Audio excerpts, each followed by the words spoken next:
આવે યોજના સાહેબની પરવાનગી લઈને કરવામાં આવી છે। ટ્રાફિક પોલીસ પણ આવવાના હતા, પણ એ બંદોબસ્ત છે આજે 7મા દિવસના જૂની ઘડીના, એટલે ત્યાં બહુ મોટો બંદોબસ્ત છે એટલે બધા ત્યાં રોકાયેલા છે। ફરી નેક્સ્ટ ટાઈમ આપણે એ પ્રોગ્રામ રાખીશું। રાખવો છે ને ફરી? સરસ। હવે અગત્યની વાતો કરું, મારી ઓળખાણ આપી દઉં।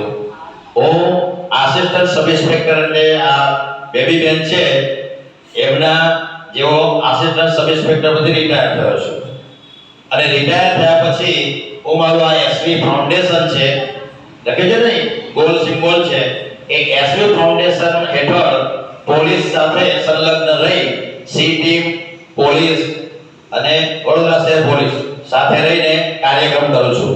ગત વર્ષે 2024માં જે મંથ હતું ટ્રાફિક સપ્તાહ, આખો મંથ, પણ આખો મંથ નહીં, આખો વર્ષ જ ચાલવું જોઈએ, અને 24 અવર્સ 24 કલાક સલામતીની જરૂર છે।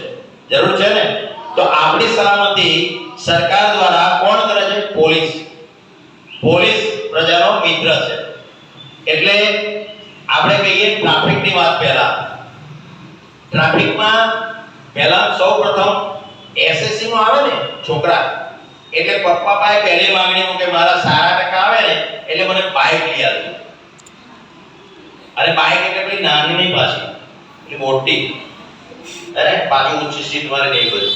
એટલે કહેવાનો મતલબ કે જે તમારે લાયસન્સ જરૂર છે, વાલીઓને પણ સંદેશો આ અહીંથી તમારા મારફતે પસાર કરવાનો છે કે કોઈ પણ એનો છોકરો, પુત્ર હોય પુત્રી હોય, એની ઉંમર 18 વર્ષથી ઉપર થાય, 18 વર્ષ પૂરા થાય